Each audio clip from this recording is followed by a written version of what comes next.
All right, let's talk about it some more with ABC News contributor, also a former acting undersecretary for intelligence at the Department of Homeland Security, John Cohen. Yep. John, first I just want to get your reaction to some of this. And based on this, in part, we got this new Washington Post poll that finds that a broad and bipartisan number of Americans are concerned that political divisions are so bad that there will be violence, a politically motivated violence. What do you think? Yeah, I mean, it's a huge concern. I mean, it really comes down to 5 factors that's contributing to the environment that you described. We are an angry and divided nation. Our political discourse, particularly on social issues like the government's response to COVID, abortion, immigration, crime, race, is often filled not just with anger, but we view those who disagree with us as the enemy, as traitors. There's a growing segment of the U.S. population that believes violence is an acceptable way to express one's political views or their disagreement with government policies. We're continuing to experience sustained levels of violence across the nation by individuals who are inspired by conspiracy theories and other extremist narratives that are promoted online. And these fringe narratives are all too often now being amplified and mimicked by some in the media, by public officials, those running for office, and that further validates these fringe narratives and encourages people to act. So that's the toxic brew that exists in the United States today that's contributing to the current environment.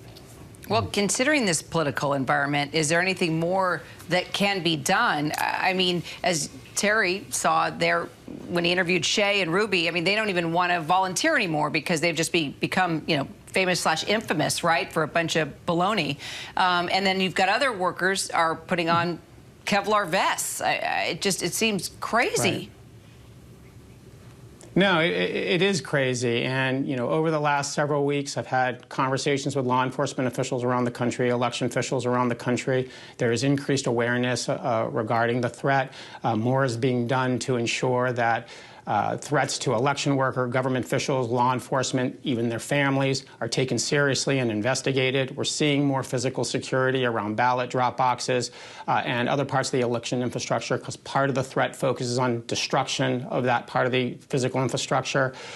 Concerns in law enforcement that are being addressed in some of the surveillance efforts that you talked about earlier around drop boxes and even within polling sites. There's concerns that could turn into violent confrontations between people or lead to people feeling intimidated and actually it being suppressive from the standpoint of voting.